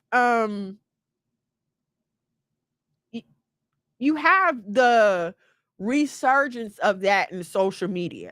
Why am I saying that? Because anybody can get on social media and type something and are more easily given credibility than if they were to say that in person. Okay. If some of these people stood on a stage and told some of the stories that they try to tell on social media, we would laugh them out of town. Like, what the heck is you talking about? That don't even sound real. You sound crazy. That's not what's happening with me in my life. So sorry for you.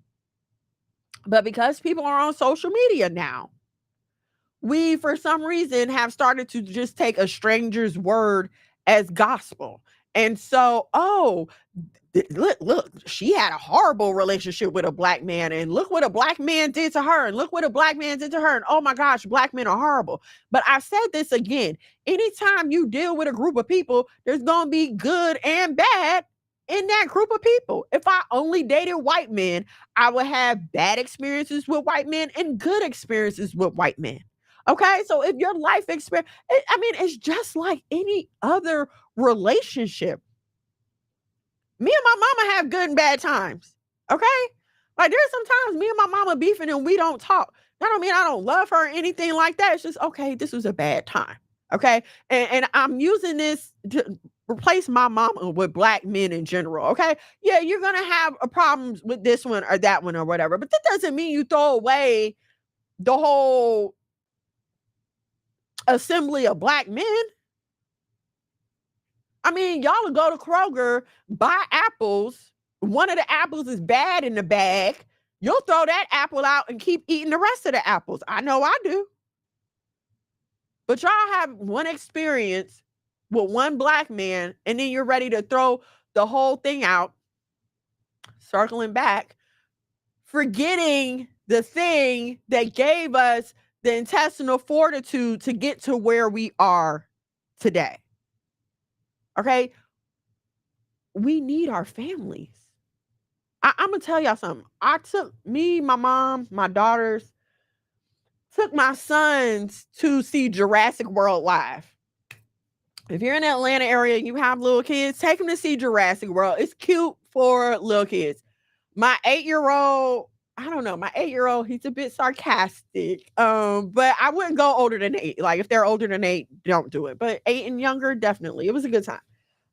But so we were standing in line, and this white man and his son were trying to get by. And he pushes his son in front of him, and he's like, just cut through. And I was like, excuse me, like, you're pushing my son. I didn't say this, but I'm like, you're pushing my sons out the way and everything else. And I'm just thinking, like, if my husband was here, I know he wouldn't have did that. If my husband was here, I know he would not have done that. He'd have walked his butt around, or he'd have said, excuse me, like he had some dang on sense. And this is what we as Black women as a group have to realize. Listen, I'm going to tell you right now, it doesn't matter if it's 100, 1,500, 50 million Black women. We are no match for a race and a culture that has their men intact. Okay, I don't care how many of us Black women have degrees, PhDs. I don't care how many of y'all went to the Army, Marines, Navy, Air Force. I don't care if you call yourself a stud, a butch, whatever. Take all the testosterone you want, have all the surgeries you want. I don't care how many of us you get together, we are no match for a race and culture that has their men strong and intact, and we are going to lose every time. We're going to lose every time. They show us this on a micro level every day with the aggressions, with the comments. I was at my daughter's ceremony for like she got good grades or whatever. I had on a long skirt. It was long and it kind of like flared out at the bottom. Do you know this white man still walked up to me and looked me up and down? Now, I will say this. I think he was a cross-dresser.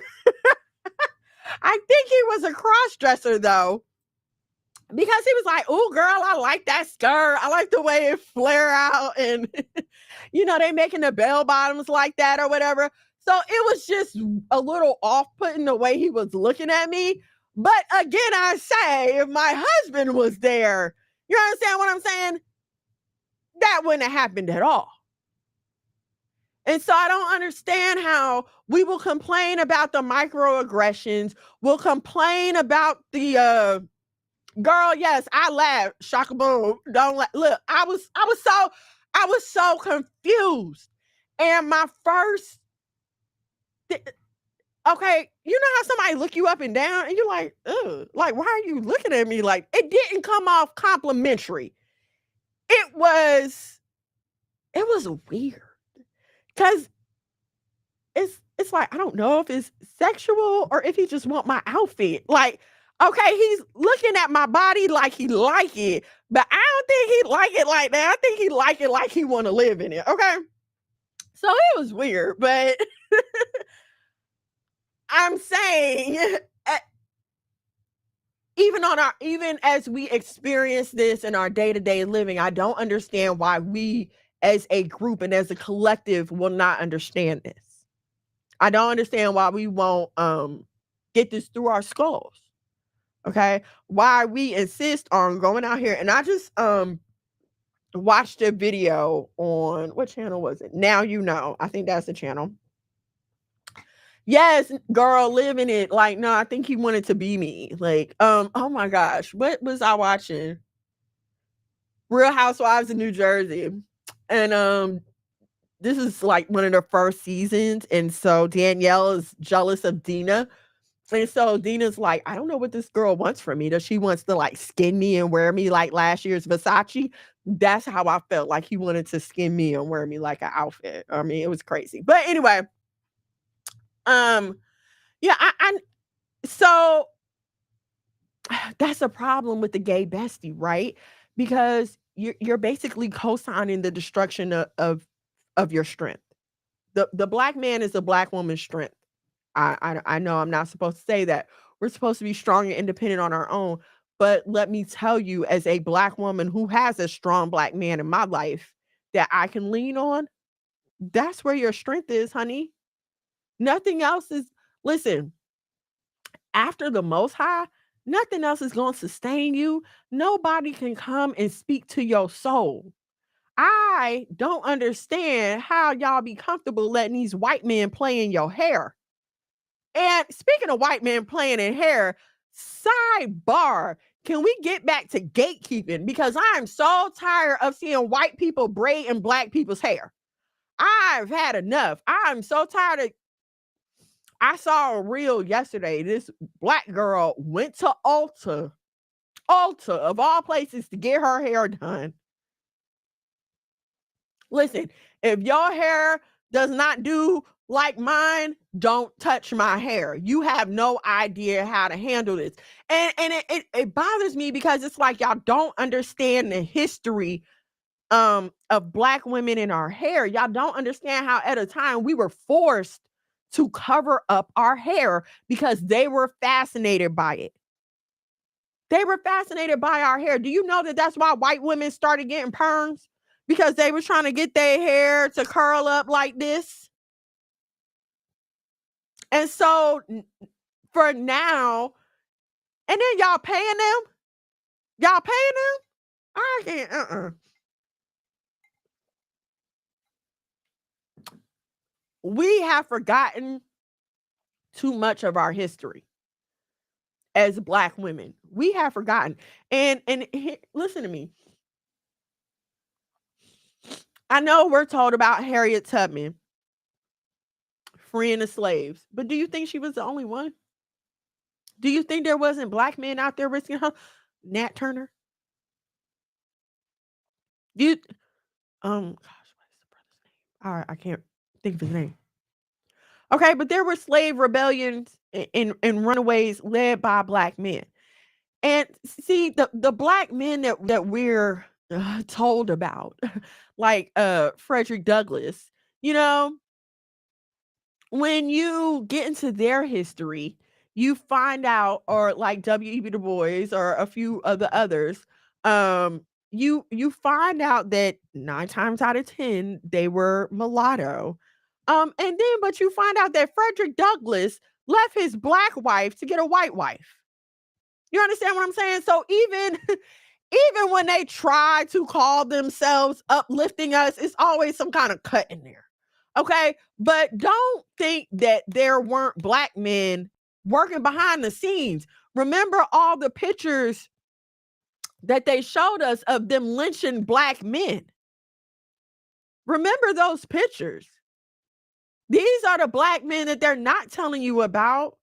What about all the Black men that they bombed in Pennsylvania, the move bombing? What about all the Black men and Black families that they bombed in Oklahoma? What about all the Black men and Black families that they bombed in Rosewood? No, these were Black men, husbands and fathers, but you will never heard their praises sang because that does not fit the system and the agenda of white supremacy. No, we can't let these Black women think that they have a refuge in a Black man. We can't let them think that these Black men love them. Anytime a race of people go and conquer another race of people, the first thing they do is rape and impregnate the women. When a new head lion emerges in a pride, they kill off all the other lions' children.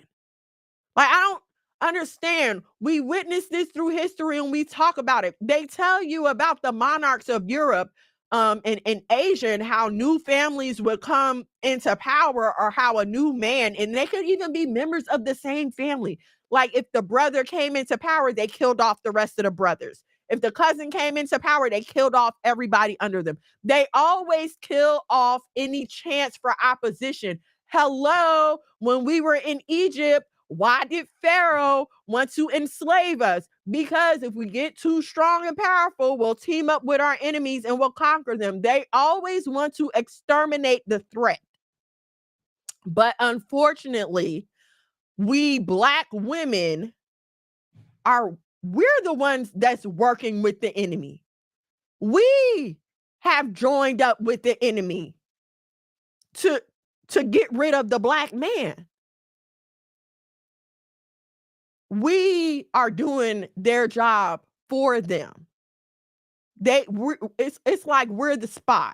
We're the conduit. Well, what do you mean? We're not tearing them up. We're not destroying them. We are. And I'm going to tell you one of the main ways that we destroy them. And please understand, I'm not saying this to excuse laziness. I'm not saying this to excuse unemployment. I'm not saying this to excuse any of that. But what I am saying is you have to understand that, listen, this Black man may not come with all this inheritance, okay? He may not come with generational wealth. He may not have a house already for you. He may not have land already for you. These may be things that you two have to work together to build up, and that's okay. But we live in such a day and time that we feel like if a man doesn't automatically come with these things, then we should not give him the time of day. Now, I'm not saying for anybody to hear what I'm saying when I say this, date down. Okay. I listen, ma'am, sis, cousin, if you worked your behind off and you are Dr. So-and-so, I'm not telling you to date the bus driver. I'm that would not be wise. That would not be wise. Just like I told you in the conversation me and my husband had earlier, it just doesn't work. It does not work when the woman makes more money than the man. I'm sorry, it doesn't. But you, Dr. Mams's cousin, while you are in the midst of other doctors, and maybe you see white doctors who've come from generations of doctors and Indian doctors, and they've come from generations of doctors, and their kid is a legacy admit at college, and they have inheritance, and they have this and they have that. You'll overlook the black doctor because he's first or second generation and may not have all that for you to come into. That's how they get us to destroy our own people. Cause it's like, dang, I don't work this hard. And I worked for a black man. Well, a black oral surgeon. I worked for a black oral surgeon, okay? And I can attest personally, as I've seen the finances, this man's making millions of dollars a year, okay? But he told us plenty of stories about how he tried to date black women in college and date black women in medical school. And the problem was that they were so tied up in their own careers. They didn't have time to cater to a relationship or cater to him. But guess who did? The white Peruvian girl that saw him. She had time to show up at the hospital with lunches and dinners. She would come up there and sit with him whenever he had time. And now what is she doing? Sitting at home raising his black children. And am I saying that black women should just throw away whatever they're working on? No, I'm not saying to throw it away, but I am saying that we need to start making time to invest in husbands and families. I tell all my daughters, yes, go to college and get your degree, but come out with a ring also. You know what I'm saying? You can get your MRS and your BS. Hello, Atticus. Here, sit on my lap so everybody can see you. Say shalom. Shalom. Right. You could be right. Hold on. Let me read this comment. You could be first generational wealth building a whole foundation. Exactly. And nobody wants to do that. Nobody wants to do that because we're so busy comparing. We like to talk about the disparities amongst black people, and we'll talk about racism, especially when it affects us. But for some reason, when it comes to picking a mate, we feel like that all that should go out the window, and it's hypocritical. And it just does not make any sense. Okay, none at all. Thank you for joining me on this evening. I hope something I said was helpful to you, whether you're live or on the replay.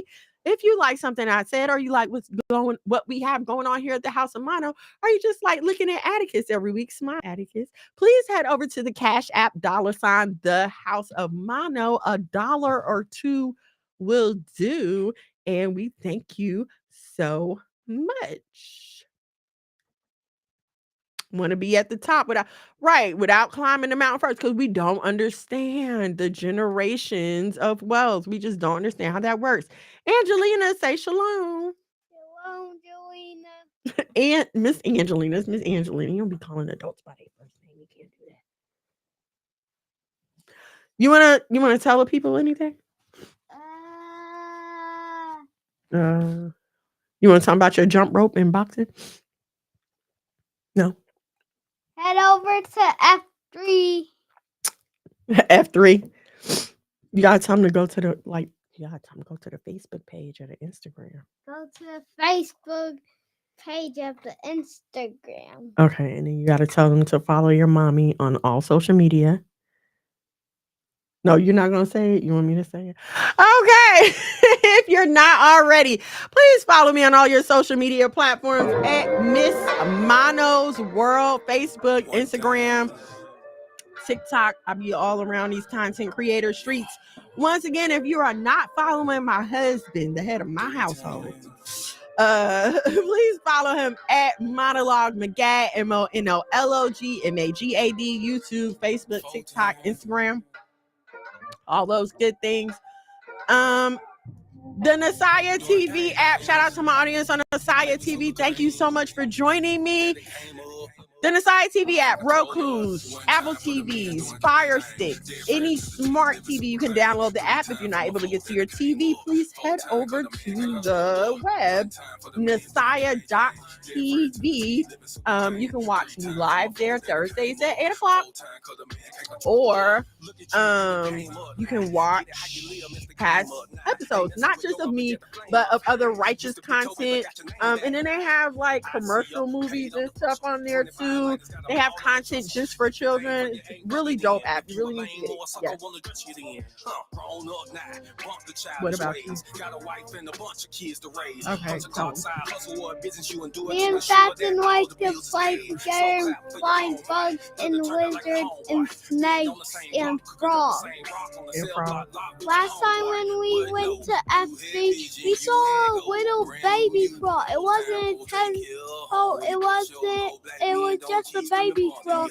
Captain said kept swimming to him after he tried to let it go in the ocean. Oh, really? See, they teach frogs at F3. Listen, F3 last year was off the chain. It was such a good time. If you can, next year, Lord willing, bring the family out. It is going to be a good time. Mikhail, shalom and shalom. Yes, Atticus is giving his testimony. Look, let's read. She said, you tell your story, Atticus. I don't have a story. You told the story about the frog. That's what she was saying. All right, you guys. Thank y'all so much for hanging out with me this evening. Listen, I'm trying to get y'all boy to come back to YouTube to start going live again. The man has been working. I know, but I'm trying to get him back on YouTube. So y'all please continue to pray for us with that effort. Is that all? That's it, boo? What? Okay, we only got 3 more minutes. What you got to say? We do bounties indoors, outdoors, Yes, we do bouncies. Our company is called Top Tier Parties. We do set up indoor and outdoor bouncy houses if you're in the metro Atlanta area. And if you want any shirts, the name is the Print Dog. Call the Print Dog or the Bouncy House Company. Doing gang things, living super clean. Daddy came up. One time for my king doing king things. He got a good thing. I submit and I never hold back on that wop. I'ma let it rain. For the puppies, that's right. Speaking of which, if you follow me, then you know Shira. We're waiting for puppies from her. She's my favorite little baby, so we're waiting for her puppies to come out soon. Let him work. Listen, I'm not stopping him from working. I'm just trying to get him to, spend some time over here. Yeah. Yeah. She was laughing at me. It's a good laugh, though. It wasn't a bad laugh. All right, y'all. Thank you so much for hanging out with me this evening. Thank you so much for hanging out with Atticus. Stop, boy. I will see y'all here next Thursday at 8 p.m. In the meantime, catch me in these content creator streets, TikTok, Instagram, Facebook, at Miss Mono's World. Shalom and shalom. We love you. Love you. Good night. Doing gang things, living super clean. Daddy came up. One time for my king doing king things. Mom these hoes cause he know he got a good thing. Tune in to Why Boaz Don't Want Your Ass with your host, Miss Mono. Shalom and shalom, sisters and cousins, and praise the Lord saints. It's your favorite housewife, Miss Mono. Every Thursday from 8 to 10 p.m. live on YouTube at Miss Mono's World and Monologue Magog. Now also available on Nasaya TV on Roku and Fire Stick. Why Boaz Don't Want Your Ass. Don't miss it, sisters and cousins. Let him save you in the end like a